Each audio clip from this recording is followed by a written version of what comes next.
It was a cold, gray afternoon in Manhattan when Naomi Brooks stepped out of her black town car in front of the glimmering glass storefront of Maison Row, one of the city's most exclusive fashion boutiques, a place she had quietly acquired through a private equity deal 2 years earlier. Clad in a modest raincoat, sneakers, and a beanie covering her braids, she looked more like a schoolteacher than the billionaire tech entrepreneur she was. Her driver offered to walk her in with an umbrella, but Naomi waved him off with a kind smile. She liked to do things herself, especially when she needed to observe from the ground level. It wasn't just a spontaneous shopping visit. Naomi had come to check how the staff treated everyday customers, to witness if dignity still lived on the retail floor. Inside, the boutique was near empty. Sleek marble floors, ambient lighting, and shelves lined with designer bags that cost more than most rent checks. Behind the counter stood Craig, the floor manager, a sharply dressed man in his late 30s who'd worked his way up, but carried his title with an overblown sense of self-importance. The moment Naomi entered, dripping rain and curiosity, he glanced at her without recognition. His eyes narrowed. She wasn't the typical customer, no designer labels, no visible jewelry, and definitely not the kind he was trained to pamper. Naomi walked slowly, thoughtfully, her fingers brushing over the soft leather of a $12,000 handbag. "Can I help you?" Craig asked flatly, stepping around the counter. "We don't carry clearance items, just so you know." Naomi lifted the handbag, smiling gently. "I know. I actually helped design this line." Craig scoffed. "Ma'am, I'm going to have to ask you to leave that alone." Naomi blinked. "Why? I'm interested in buying it." That bag is worth more than your entire outfit," he said, his tone laced with mockery. "Let's not waste each other's time." Naomi set the bag down carefully. "I'm not wasting time. I'm shopping." Craig stepped closer, his voice low but cold. "People like you don't just walk into Maison Row. Either you leave now, or I'll call security." Naomi met his gaze, unfazed. "You don't know who I am, do you?" And that was when it happened, an impulsive, disgraceful slap that echoed across the empty store. "I don't care who you are," Craig spat. "Now get out before I have you dragged out." Time slowed. The security cameras above recorded everything. Naomi didn't cry. She didn't scream. She simply reached into her coat pocket and pulled out her phone. "Call Marvin Bell," she said calmly into the speaker. The voice assistant dialed. Moments later, a voice answered. "Yes, Ms. Brooks? I need you to join me at Maison Row. Bring the legal folder." "Understood." Craig, suddenly realizing something was off, felt a chill rise. Who are you?" he stammered. Naomi looked at him with a soft smile and replied, "I'm Naomi Brooks. I own this chain." The silence that followed was thunderous. He went pale. Just then, the assistant store manager, Maria, came rushing out from the back office. "Miss Brooks, I didn't know you were visiting today." Her eyes darted from Craig's frozen face to Naomi's calm one. "I'm so sorry." Naomi raised a hand gently. "It's all right, Maria. Let's not make a scene. Let's just make this right." 10 minutes later, Marvin Bell, Naomi's chief legal officer, arrived with a folder and a letter of termination. Craig stood trembling behind the counter, knowing it was over. Naomi didn't scream or shame him publicly. She simply handed him the paper, looked him in the eye and said, "This store stands for more than fashion. It stands for dignity, for the people who walk in here, no matter how they look, how they dress, or what color they are. You forgot that, and today I had to remind you." Craig's mouth opened, but no apology came out. There was nothing left to say. Naomi turned to Maria. "Promote someone who sees people with open eyes." She gave one final look at the bag she had once helped design, picked it up, and walked out into the rain, her head high, her values even higher.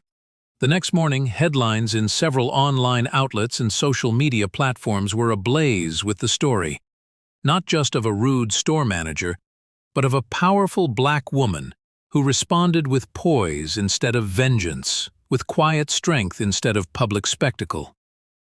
Naomi hadn't leaked the footage herself, but someone inside the store had. The clip of the slap, followed by her calmly introducing herself as the owner, had gone viral overnight. Thousands praised her restraint and elegance, calling her the real face of power. Meanwhile, in a modest apartment across town, Craig sat on the edge of his couch, hands trembling as he watched the video on repeat. His inbox was flooded with backlash. Friends distanced themselves. Former colleagues publicly denounced his behavior. But what haunted him most wasn't the public shame.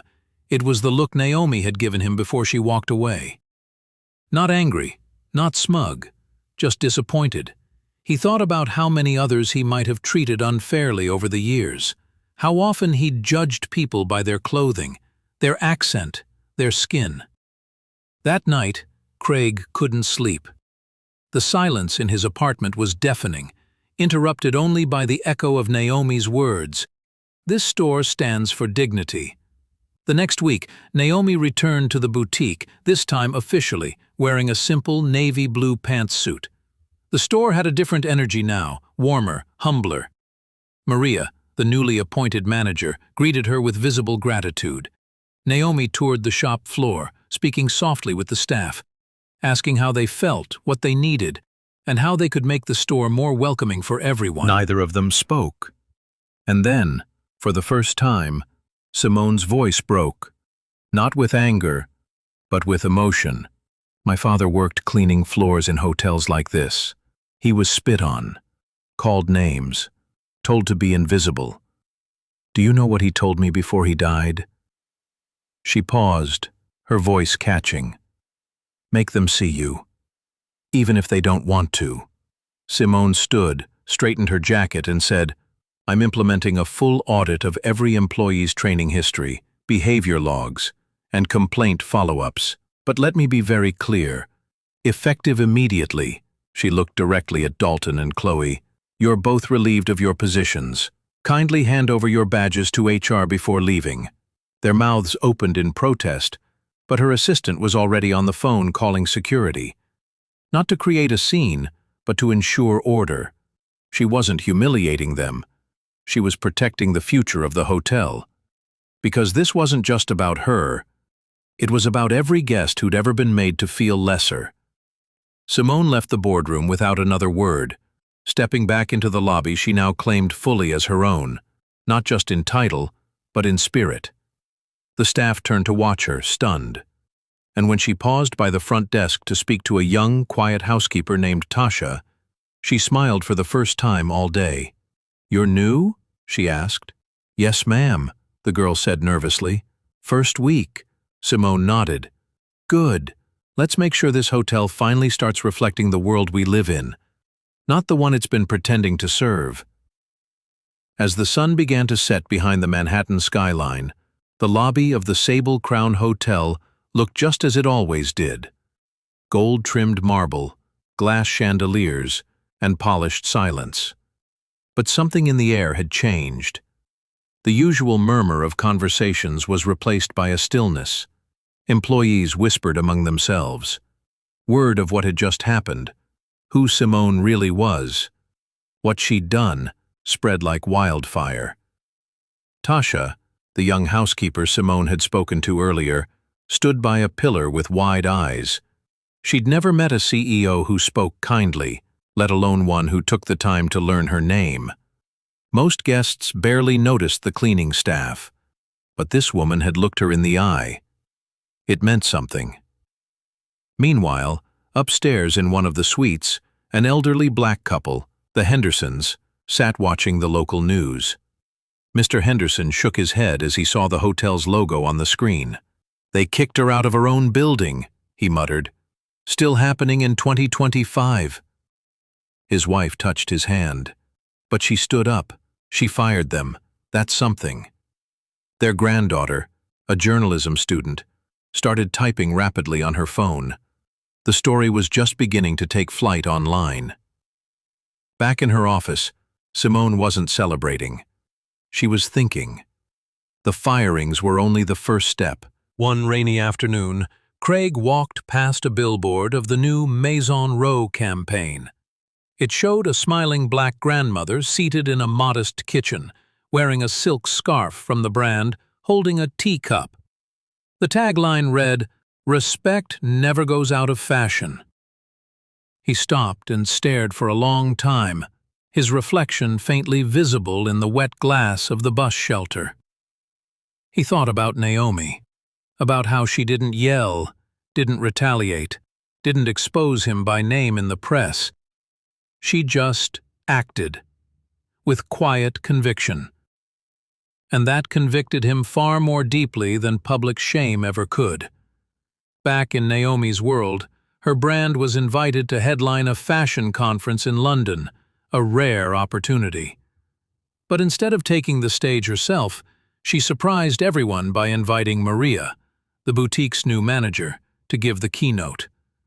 Maria, nervous and stunned, spoke in accented English about second chances, leadership from the ground up, and how one act of kindness changed the trajectory of her life. Naomi sat in the front row, clapping the loudest, her eyes shining. The room gave a standing ovation, not for glamour, but for truth. As years rolled on, Naomi quietly expanded her philanthropy. She opened a mentorship program for women of color seeking leadership roles in industries where they'd historically been shut out. The program bore no grand name, just the Brooks Circle. But in every circle meeting, Naomi began with the same question. Who did you see today that no one else noticed? That simple question, born from the moment she'd once been slapped and dismissed, became a guiding light. One winter morning, a new intern at Maison Row headquarters held the elevator door open for an elderly janitor. She smiled, introduced herself, and asked about his day. He looked stunned. No one had asked him that in years. He smiled back. She didn't know it then, but that moment would change his life. And so, the ripple continued, not with headlines or viral clips, but with one act of dignity at a time. Naomi never forgot that day in the boutique, but she never mentioned it again, because she didn't need to. Her life, and the lives she touched, were her answer. The slap had faded, but the echo of grace would ring forever. When General Whitaker stepped into his quiet house, he paused at the doorway. The smell of old wood and worn books surrounded him like an embrace. Photographs lined the walls, black and white snapshots from Vietnam, colorful shots from Afghanistan, photos of him with young soldiers, and his late wife, Margaret, always smiling at his side. He touched her photo gently, whispering, "You were right, Maggie. Dignity matters more than any medal." He moved into the kitchen and put on a kettle, his movements slow and deliberate. He wasn't thinking of the press outside or the trending hashtags. His mind returned to that moment when the young officers insulted him, unaware of his history and his sacrifices. In those moments, he felt the ache of every friend lost, every young man he'd sent into danger, and he thought of every lesson Margaret had taught him, that kindness was a silent revolution, that humility could break down walls more powerfully than force. As the kettle whistled, he sat at the kitchen table and took out an old leather-bound journal. It was filled with letters he had written to Margaret after her passing. Tonight, he added another. "Dearest Maggie," he wrote, "I stood tall today, not because of my rank, but because of your spirit living in me. I saw hatred and ignorance in their eyes, but I met it with the strength you taught me, and now even the president wants to thank me. You would have laughed. You always said the quietest people carry the loudest echoes." Outside, reporters kept vigil through the night, camera lights flickering like distant stars. Across the country, News channels replayed the viral footage, the young cops smirking, the slap of disrespect, and Whitaker's quiet strength as he revealed his rank. People wept at home, inspired and ashamed in equal measure. Debates exploded online about systemic bias and respect for elders, about who gets to define power and who deserves dignity. The next morning, Emma knocked at his door carrying a basket of fresh muffins she had baked herself. She had stayed up all night watching every interview and reading every comment. She felt compelled to be by his side. "General," she said softly as he opened the door, "I hope I'm not intruding. I thought you shouldn't have to face today alone." He looked at her, his eyes crinkling with warmth. "Come in, Emma," he said. "You remind me of Margaret, always thinking of others first." They sat together at the kitchen table, sharing muffins and tea, as the morning sun painted golden stripes on the floor. Emma shared stories of the veterans who had messaged her overnight, thanking her for supporting Whitaker. One mother wrote that her son, a young Marine struggling with PTSD, watched Whitaker's video and decided not to take his own life that night. Whitaker closed his eyes as tears slipped down his cheeks.